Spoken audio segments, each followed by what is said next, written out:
Right now, we take a look back at the stories of 2021 and more than 70 people displaced after a fire at an apartment complex. Live from Acadiana, your local news leader, this is Paz Pa2.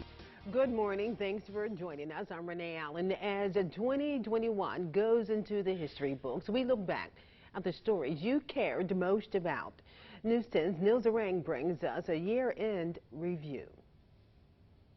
On Inauguration Day, women across the country wore chucks and pearls, but some teachers in St. Martin Parish who wore this t-shirt were told to cover it, change, or go home. Superintendent of St. Martin Schools Al Blanchard released a statement saying the board maintains a policy that prohibits employees from wearing clothing, pins, or other items supporting candidates or political messages. But this teacher did not believe her clothes fell under that category. It wasn't political, it was an empowerment of women.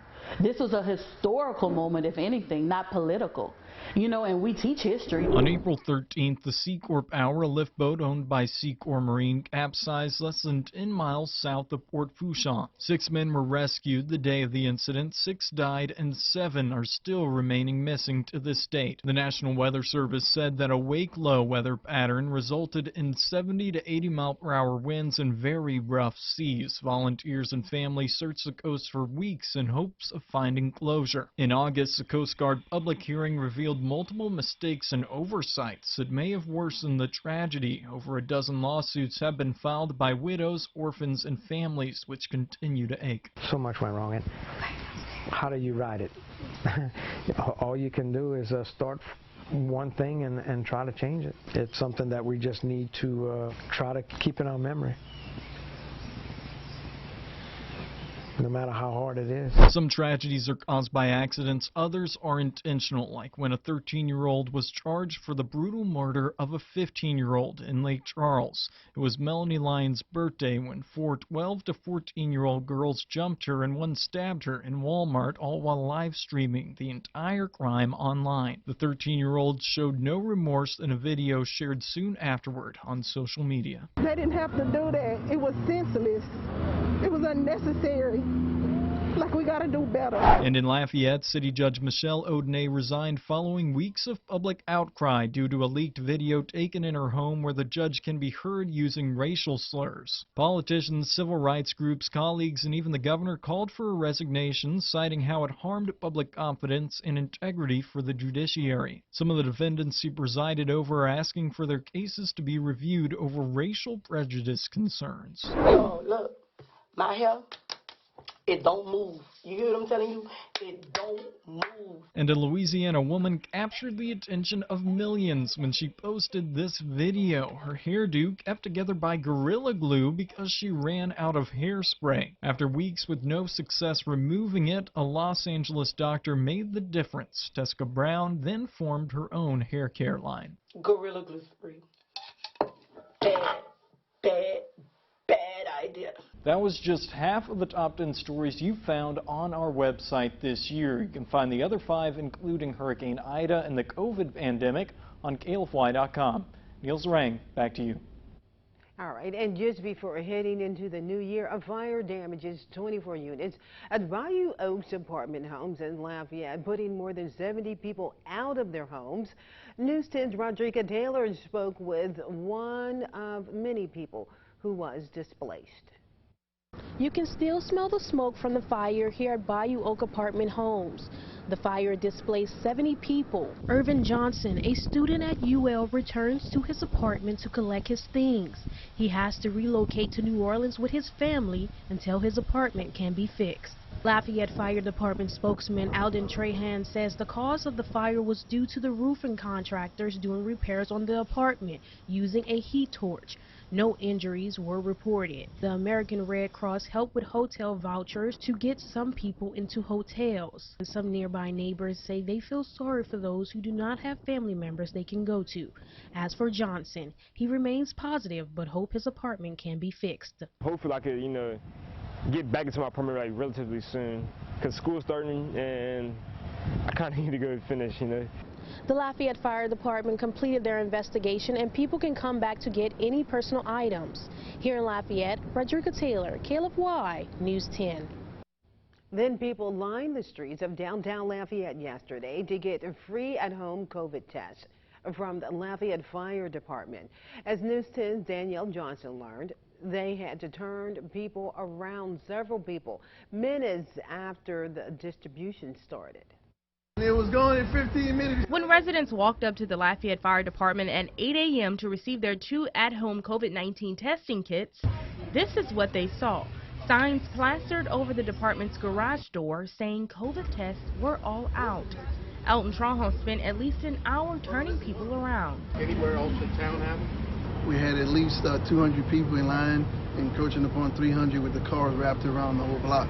Trahon says they plan to distribute tests at 8, but were forced to start early to clear the traffic. He says people were not only waiting in their vehicle an hour early, there were people sitting in chairs on the sidewalk waiting to receive the test. Within a matter of 15 minutes, we had issued out all the test kits that we had. The department received 250 tests from the state. Their plan was to hand out 2 kits per vehicle. Due to the high demand, they decided to only give out 1 testing kit per vehicle. Trahon says hopefully they receive more kits after the New Year holiday. He advises people to arrive earlier next time. In Lafayette, Danielle Johnson, KLFY News 10.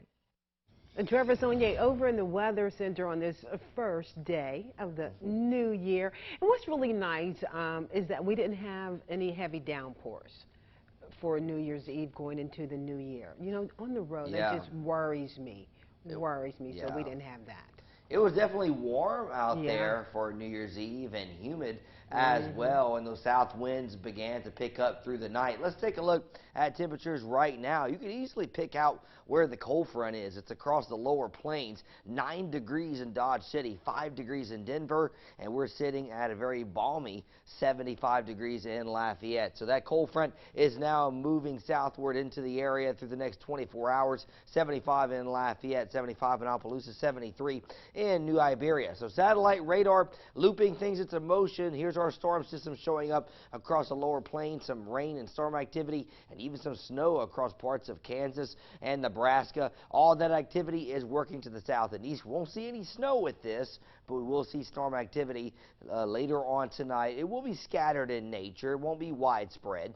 Temperatures rising into the lower 80s. We have one more warm day for today. Could hit 82 or 83 for your high as temperatures usually spike out ahead of our front. Future track shows these scattered storms coming in later on this evening. But notice you don't see widespread storm activity. You see some scattered storms coming in during the evening hours and then quickly working eastward. Maybe some light rain lingering through the overnight and then clouds clearing out nicely for tomorrow. Now temperatures rising into the lower 80s later on today and falling back into the 50s. This is 6:30 a.m. tomorrow morning. Notice temperatures sitting in the upper 40s across the area, and through tomorrow afternoon getting into the lower 40s and potentially staying in the 40s through most of the day. And then Monday morning, that's when temperatures will really drop. Winds will be dying down a bit and clear skies. Temperatures will be dropping easily to near the freezing mark, maybe slightly lower than that. It will be very breezy for today. Southwesterly winds sustained 20 to 30 miles per hour.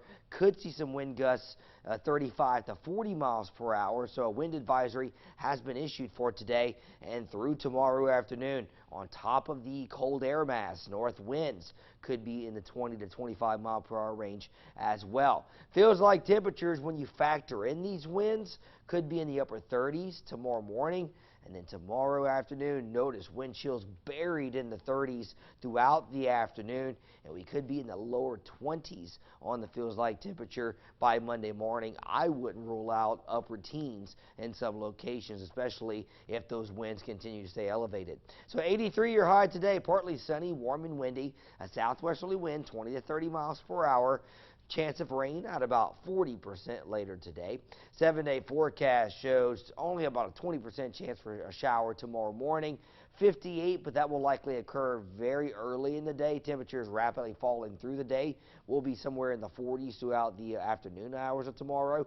31 for Monday morning, 53 Monday afternoon. Lower 60s Tuesday. We're back into the lower 70s on Wednesday, so we do have a little bit of a warm up Tuesday and Wednesday, but we have yet another strong front coming in on Thursday, and we'll notice highs somewhere in the mid-50s for next Friday with another morning start near the freezing mark.